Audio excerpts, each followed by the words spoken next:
Hey, this is Chadillac. You're here with the Cage Rage podcast. We're talking boxing history. Welcome to Black History Month. We're here to celebrate Black history, and I'm here with archivist, boxing analyst, and all-around good guy, Miguel Iterati. Miguel, how are you doing today? Good, Chad. Thanks for the intro. And, here at the CRP, when we touched upon boxing history, we've gotten into some controversial topics on race and things like that. And, the people reacted well to it. I appreciate the good feedback we've gotten. And I want to keep it going here and really use boxing in the history just to bring to light new information, more information. I'd like to focus on two people who, I consider heroes. And the first is Tom Molineaux, who's a freed slave who actually fought a fight that was pugilism at the time for his freedom and earned his freedom.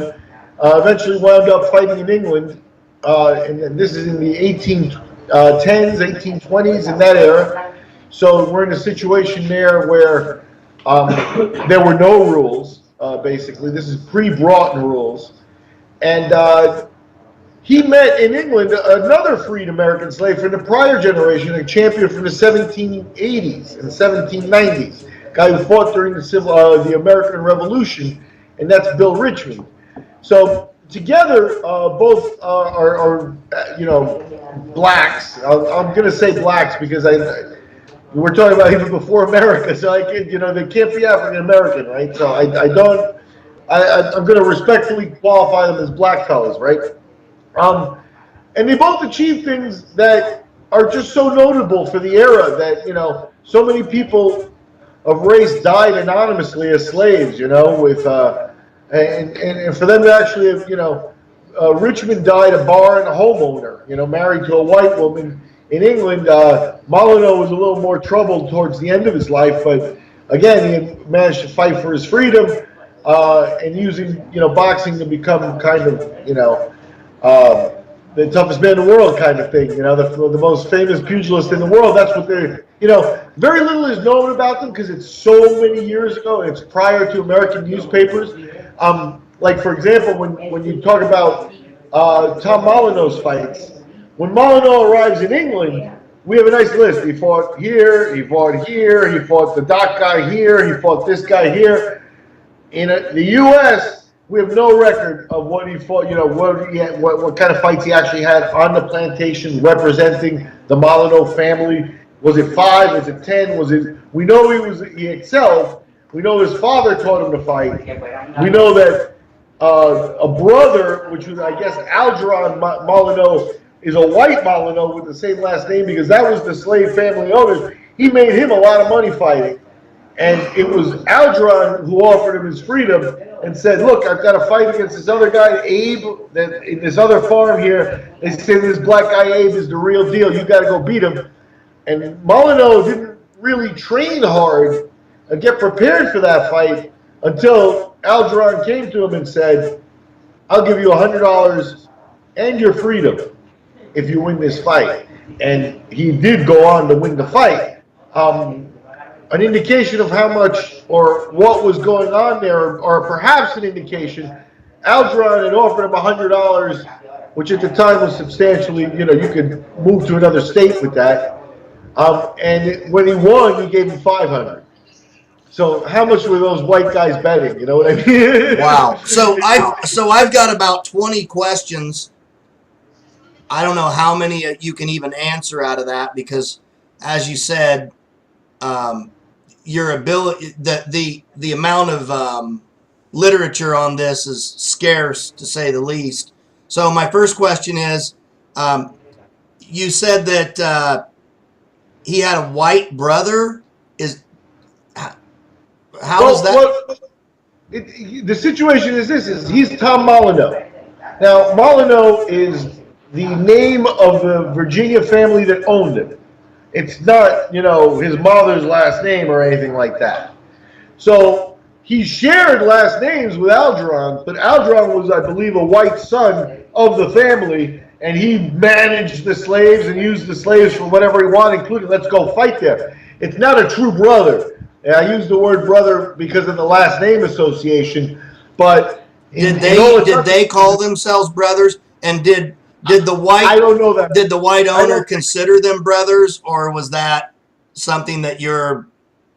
I do know that in the accounts of his early life that because his father was a known pugilist and the Molineaux were for what they were sort of he did lead sort of like a softer life for a slave. And soft is not even the right word, but you know, he wasn't beat on a daily basis. You know what I mean? It's like, so he had a good spot. His father had earned the family money with fighting.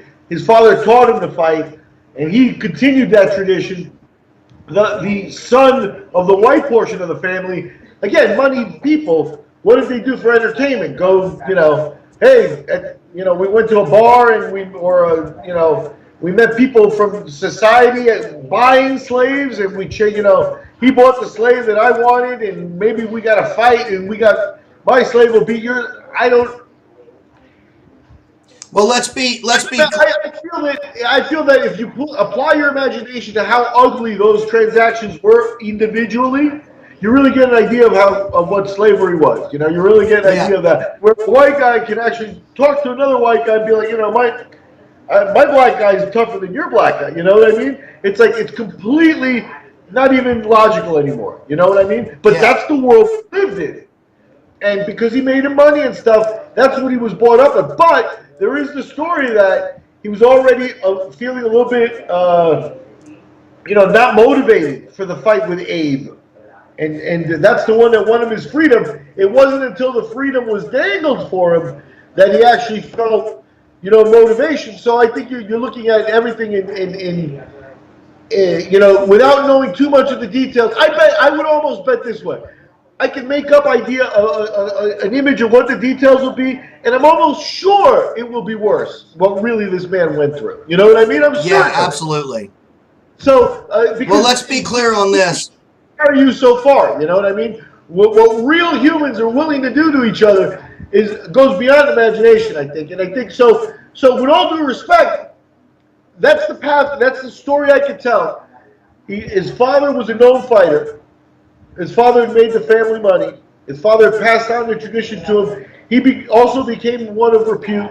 Finally got to the big fight for his freedom. Somewhere in there, he was unmotivated. The freedom seemed to motivate him, and they did move to New York, where he fought professionally in the, you know, the 5 corners or 5 points and stuff like that. Those bars are very real, and you know, you could find black nights. Like Thursday, it would be like black guys come in and fight, and you know, you can come in and bet or do whatever it is you want, and then who knows how many white guys he actually fought. You know, there are stories where, you know, England, British guys would come over on you know, boats, and you know, seamen, tough guys, right? You know, come over, do a fight. Oh yeah, I fought a black guy in England, you know, in New York, and so it must have been a scene. You know, all of those must have been a scene. But he arrived there as a free person, and then winds up going to England to continue the tradition. And generally, by the time he was leaving the United States, Bill Richmond was considered the champion of America.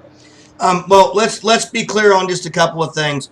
Number one, we don't claim to understand or to represent black human beings in any way on this. We're just trying to report this as best we can with the best sensitivity that we can muster. That doesn't mean that we in any way represent the black community on this. We're simply trying to bring this to light as best we can, to do our best to honor Black History Month in the best way that we can. Number two, to say that he had a good place is maybe to say, for example, that he wasn't, as you said, he wasn't beaten every day, is better than he was still a slave. And so if you're in prison, it's bad. But if you're not in solitary confinement, maybe that's not as bad as being in general population, I guess, is the comparison. So let's just, I just want to make that clear that we're not Yeah, and obviously we're not black, right? So Right. the So reason it's a difficult thing for us to. in general, I know these two men, Bill Richmond and Tom Molineaux, are not well known in history, and I think that should change. I think that they both, arrived. It's used sport to arrive at a position that is very unique and is a story that I think is important. So that's why I kind of wanted to bring it a little bit to light, and just. To add to it, where you can let the imagination run wild, right? Now, I'm imaginative, right? So I start thinking about it, but just the fact that the guy said, hey, I'll give you your freedom if you beat this guy. Where was Bill going to go, or where was Tom going to go if the guy said, you know what, though? We got another couple of fights for you, man. You're not going anywhere. You know what I mean? What was it? What was he going to do, call his lawyer? You know what I mean? So in the scope of how he was treated, there was, a bond and a word, where he said, hey, you fight for your freedom, you have it. I bet you that there were slaves that were double-crossed on their freedom. You know what I mean? There had to have been constantly. And you have to imagine how many times was this guy double-crossed prior to this, and maybe he decided, I'm going to quit training and not work so hard. And maybe the guy said, look, this time I promise you, if you win this one, I'll give you your freedom. And maybe he had to go through with it this time. Who knows what he was fighting for? Maybe he fought 10, 15 fights prior, building his reputation up against other slaves from other farms, and he's watching the whites in all their white glory, right? So these guys are like, literally my end is better than your end because, I'm thinking the N-word kind of flowed, and that's just the superficial ugliness, The fact is this guy may have just put out blood and guts for 20, however many times. He's sitting there covered in blood, and the guy's like, yeah, you got tomorrow off, buddy. And he goes off to drink $500 bottles of champagne or, whatever that privilege brings. Observing that, sure, that'll make anybody be questioning things up to a certain level. I got it good. I still got 3 meals, and when I get back to the farm there, and since I won, I won't get beat. It's like, what quantifies that? So whatever it is, the whole experience of his early life is hard for me to quantify. Yeah. When he gets to New York, I don't imagine it got any easier having to fight for your life. You know what I mean? For income and stuff. Making it to be the top fighter in the States. Again, we don't have a lot of info of that, but New York would be the place. So, okay, a couple of things.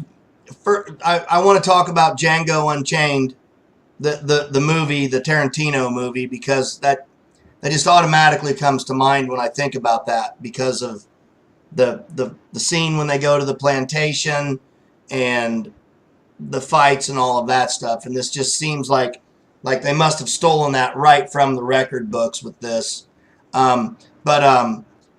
First of all, what state was this in? So where was he born, or what state was he? Virginia. Oh, in Virginia. Okay. Yeah, the Molineaux farm was in Virginia.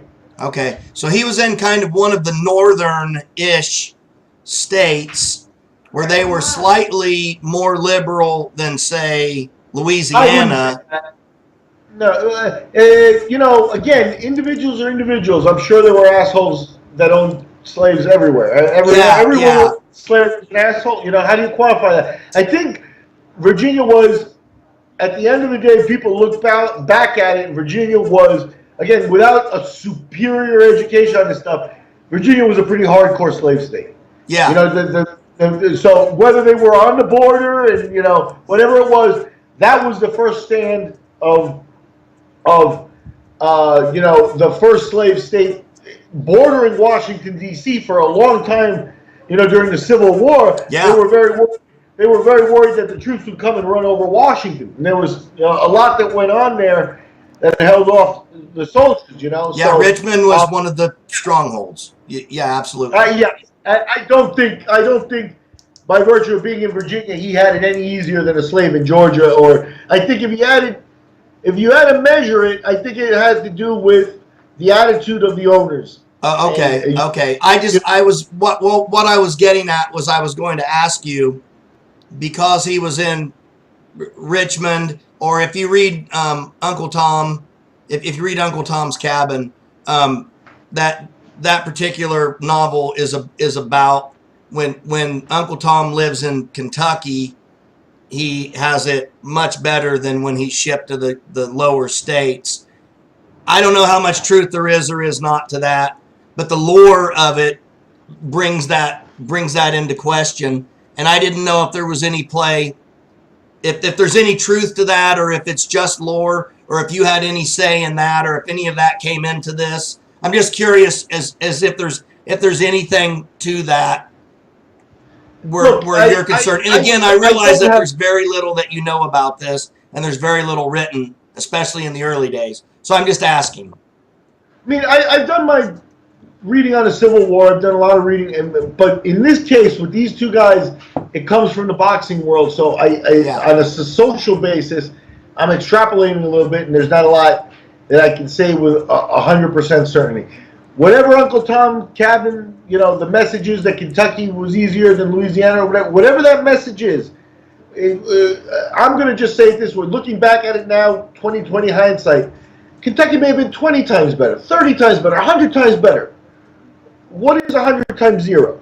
It's still Yeah, zero. I mean, it's still horrible. it's like it doesn't. It's not even worth the conversation that Agreed. they had it better or worse. They were slaves. In my opinion, I don't know. Yes, you do want to honor real suffering when it went on there. You do want to punish, certain types. It's just a very complicated question. But I don't Yeah. think, by virtue of being in Virginia, maybe he had access to more Northerners on the road, or whatever. That's what I was getting don't at. know. I don't know. I don't know for sure, but I don't think the slaves in Virginia had it any easier because Virginians thought different, or they didn't think they had a white, the privilege. So I wasn't trying to yeah. suggest that. What I was asking was there an influence because they were closer to the northern borders?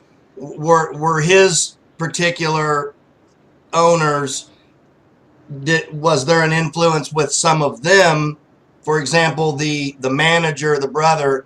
What did he have an influence that is recorded that would have wanted him to try and allow him his freedom? For example, I didn't know if you know anything like that. I can't tell you. There had to be, within the levels of it, I think a slave owner that was of the mentality to offer a slave his freedom. I think obviously he knew what he had, right? And I think that was a paramount thing. Now the freedom becomes a big thing. So he offers him his freedom and a little bit of starting money, right? That's enormous.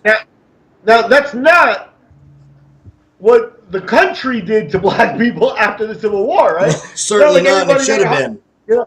There were some parcels of land, nothing in mass or to really set them up. So you kind of got to give them a little bit of credit for some forward thinking, I guess, or liberal thinking for the time.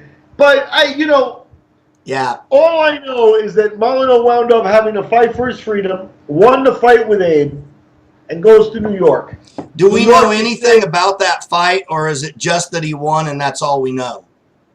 He dispatched him in about 10 or 15 minutes, so it did not become the grueling hours-long knock 'em, sock 'em kind of thing. It wasn't anything like it was just a 15-minute fight. I'm sure that the books have details and reports on it. One of the books I refer to is by Bill Calligaro. It's a short. You can get an idea. Can you hold that up so the audience can see it, Miguel? Yeah. I'm going to call it a scholastic work. It's not, terrific writing in terms of quality and stuff, but it's a labor of love by the author. And he did a lot of research to come up with, about 100 pages on it. And so there really is not a lot of information about this era or these guys, especially when it comes from the boxing. And, Bill is one of the people that's out there trying to get more information. Anybody who's got more information on these guys will gladly take it and add it to public lore here. But I want to bring this to mind. So now, Molineaux goes to England where he continues his fighting career, and in England he becomes exposed to maybe the real true hero of this, and that's Bill Richmond. Now, Okay. Bill Richmond fought in the generation before Tom Molineaux, was also a slave in the United States that wound up being owned by a British soldier before the war, and then during the Revolutionary War, he went back to England and was granted his freedom. So, in England, he fights famous matches with Tom Cribb, who's the British champion at the time, fights two of them, and earns his place, marries a white woman, purchases a bar, dies a homeowner. So England was way ahead of the United States. This is Bill Richmond. This is Bill Richmond. Okay. Who will eventually manage Tom Molineaux in England. Okay, so Richmond is owned by a British soldier who comes to the United States to fight the Revolutionary War. Well, remember, we were British before the Revolutionary War, so they had a presence. Right? So he's here as basically just his military presence, has a slave. When he goes home after the war, when the U.S. wins the Revolutionary War, kind of chases the Brits out, as it were, he leaves, goes home to England, and takes Richmond with him, and then sets him free on English soil, and then... And again, also did the right thing, educated him, as a guy who knew how to read and stuff like that. And Richmond had a little bit of that Muhammad Ali, a little bit of that Floyd Mayweather, a little bit of that bombast, where he didn't like, once given his freedom, and he didn't have to, hide his personality or whatever, whatever it is. When he was able to free his mind, you had a guy who was a personality there, and many of his fights were, hey, let's beat that guy up, let's put him in his place. And, those are tough fights, when you've offended somebody and they're coming after you, you know what I mean? Yeah. And so it's very interesting. How much information is there about Bill Richmond? Hey, because of the English, here's where you got to hats off to English culture, in a certain extent, hats off to Jewish culture too. These guys, they document shit, They write down what's going on. So we have newspapers from the 1800s in England that talk about some of this stuff. There are articles written, in the States, going back that far, that didn't start popping up until the 1850s, in terms of pugilism. So maybe the 1840s, but still, the fact is that what we owe it here is because there were people that were documenting society like newspapers, like the Sun or things like even like the Enquirer, one of those rags called, what I mean, like the gossip columns and stuff like that. But the British society was full of that stuff, and that's where most of this documentation comes from. So so I think here we've got two very interesting characters: Richmond, who actually managed to marry and have property, and then Molineaux, who kind of died young and alcoholic, but they came under each other's influence in England. So what year do you know? What year Molineaux makes it to England? Because you said he went on to 5 Points in New York and he fought and things like that. How long was he in New York? Do you know any of that stuff? Is that available? I know those are a lot of complicated questions, and I don't mean to put you on the spot, but... Well, what we have is we've got documents of his fights, right? So yeah. I got in 1801, Tom fought a slave from a neighboring plantation named Abe. So his freedom fight was in 1801. Okay. It lasted 5 rounds, no time is known, and Tom won by knockout. He also won his freedom, left Virginia, the only place he had ever known by himself, with only the earnings for the fight and the clothes on his back. By 1804, they don't know if he had fought again, but he was a prize. They don't have any documents of his fights, rather, but he was a prize fighter in New York and making his living that way. 1804 to 1809, the documents state many fights during this period, although there are no opponents or results of individual fights. There was one fight that he supposedly lost and he was able to avenge in that. So he was undefeated or avenged his loss when it came. So all that came in 5 years before he got to England. Then in England, July 24th, he fought Jack Burrows. August 21, he fought Tough Tom Blake. So we're talking about 1806, he makes it to England, 1807, somewhere in that area. No, I'd say 1810. Late 1809, early 1810. Okay. And then from there, like 1810, December 1810, he fought Tom Crick for the heavyweight title. May 21st, he fought a guy named Rimmer. September 28th, he fought Tom Cribb again for the world title. Those are the two fights that everyone knows about, Cribb being the champion of England at the time. He fought Jack Power at the Horse and Dolphin. If I'm not mistaken, did he beat Cribb for the championship? No. Oh, okay. So he never became champion? I don't believe so. No. Let's do this. We've gotten long. We've set up the early stuff. Why don't we go over his fights in a part 2? Okay. Yeah, that sounds great. Okay. So that's our basic introduction. Like I said, I aimed it at two people that I don't think are mainstream. First, that was the main thing I wanted to bring out to show people that there is some depth of stuff. You know, when we're talking about this, what we can get into next podcast too is now you're talking about this is the deep dark. This is pre-Broughton rules, so this is no rules whatsoever. This is in England. I think it was kind of seen as like, you know, you punch, you use your fist to figure this out. Anything else is kind of not manly.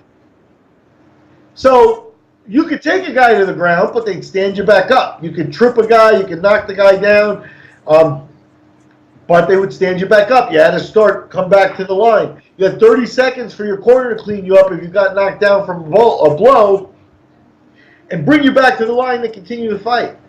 And a lot of times that's how rounds were done. You know, once you went down, you may have fought 10 minutes.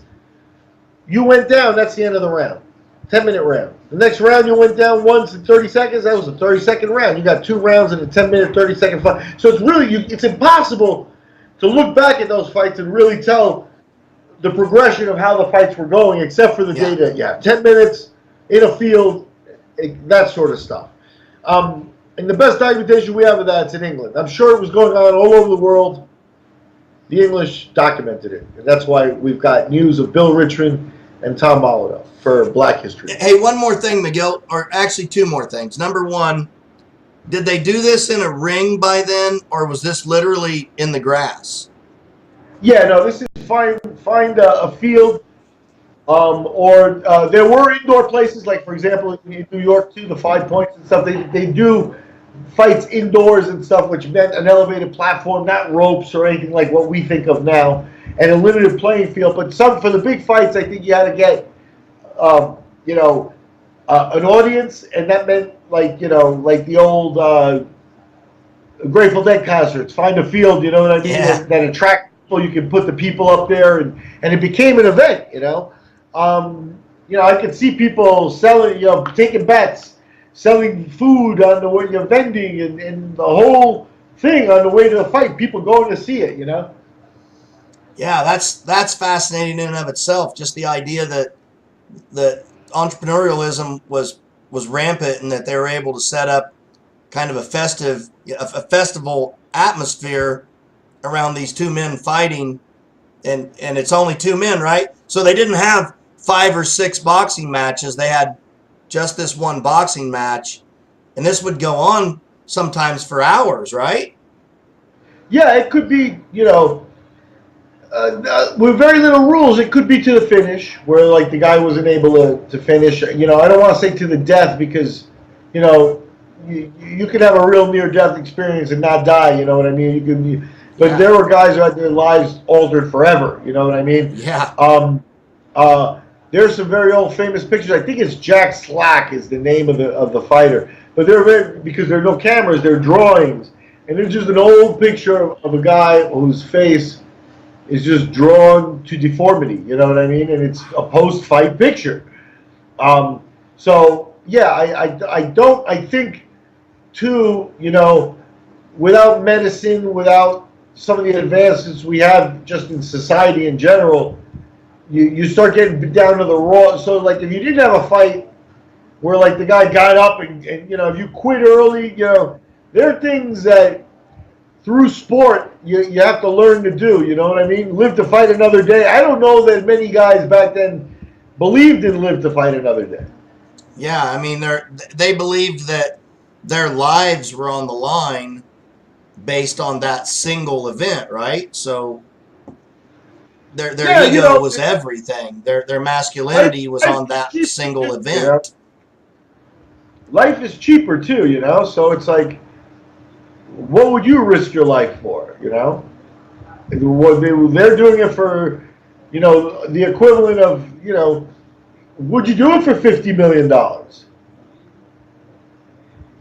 You know what I mean? Because I'm not saying it's the equivalent, but if you can live on 50 pounds for a few months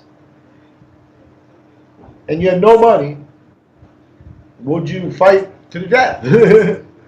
So I think, we thankfully, society's progressed where we are looking at a sport now, and none of these are questions, but we are talking about a time where these things were very much a question and an issue. These men were not looked upon. These men were looked upon as heroes. These men were looked upon as, the toughest man on the planet. Like those types of cliches, yes, but they weren't considered athletes. But they were absolutely commodities.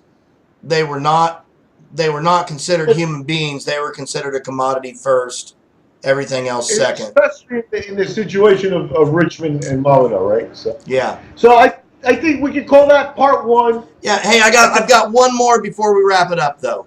I mentioned this earlier, and I know this seems trivial or even maybe even a little bit dense, but and I realize that it's a complete work of fiction in the truest sense of it. But I'm assuming you've seen Quentin Tarantino's film Django Unchained. And it absolutely is kind of based around this whole narrative of slave owners having their slaves fight other slaves from other plantations and things, at least towards the end. And so that was actually real, because when I saw that, I thought, that actually had to happen. That had to go on. How could it not have? And you, like a lot of the things you see towards the third quarter of the film, you see the slave who doesn't want to fight, and they sick dogs on him and that kind of thing. And so when you're talking about this, it makes you wonder if he just said, I'm not going to fight anymore, and they had to almost bribe him. Look, we'll give you your freedom, and this time we really will. So it just shows the utter disgrace that America carries to this day, and that we've never really made reparations for it. And at some point, we're going to have to. We got to face the music on this at some point. Anyways, we'll catch this again. So this has been part one of. Yeah, just to wrap up real fast with the Quentin Tarantino movie. I saw the movie after I had come across Richmond and Molineaux as historical figures, and I thought in my imagination, I thought Quentin Tarantino almost certainly knew some of what I knew about Richmond and Molineaux. In building that, and he had certainly researched some of the atmosphere they lived in, that stuff of plantation owners fighting off slaves and stuff like that. That is very real. I mean, variations of that went on into the 1920s. You know what I mean? When you consider that at the Augusta Golf Club, they used to get all the black employees that cut and have battle royals where they would blindfold them and stick 8 of them in a ring and let him swing it until one guy's left. You know what I mean? Hall of Fame boxer Henry Armstrong started like that in the 1920s. So, it's absurd that, when you add race and the treatment of race, what was there? The Tarantino movie, I think, is exactly what if I made up a story of how bad it was, I think it's a good example. I think, yeah, it could be that way. I think it was probably worse. That's scary. That's scary and sickening. Anyway, we at the CRP want to recognize Black History Month. Obviously, boxing and fighting in general is built on the backs of African Americans as we know them today, and we want to recognize that and hopefully be a part of bringing that part of history to light and recognizing that and hopefully honoring that. We hope to. We hope we're not offensive in any way, and we try our best to do what we can to recognize these things in a way that's respectful. Tell us what you do like, and let us know what you don't. Hi, Chico. How you doing, little buddy? Miguel, I've really enjoyed this, and I found this fascinating. I can't wait to do part 2. We're going to be doing a couple more episodes of Black History Month on the history of boxing for the CRP. We'll be back again next week to do some more, so check us out. February is Black History Month, and we're grateful to be a part of it in some small way. Thanks, Miguel. Do you have anything before we wrap this one up? No, like I said, I hope people walk away from the podcast knowing something they know before, appreciating it, and what I really hope is that kind of like, it's almost like archaeology, but that kind of bug of like doing research and finding out more hits some people out there, because I do think that boxing is the most documented sport, in our history. So, what little we have, there's more out there. So keep looking. Hey, Miguel, can you hold the magazine up one more time for me, or the literature you have, so that everybody can kind of see it? Yeah, that's great. So it's MOL. Drop it down for me. Yep, Molineaux. Okay. We'll put a picture of this up so that you can actually see it. We'll put it up so everyone can see it, and post a link and all of that stuff as well with this particular podcast. And we'll be back to finish this one again next week on part 2. Until next time, smash the button down below, hit subscribe, let us know what we're doing wrong, let everybody else know what we're doing right. We appreciate everything. Until next time, namaste.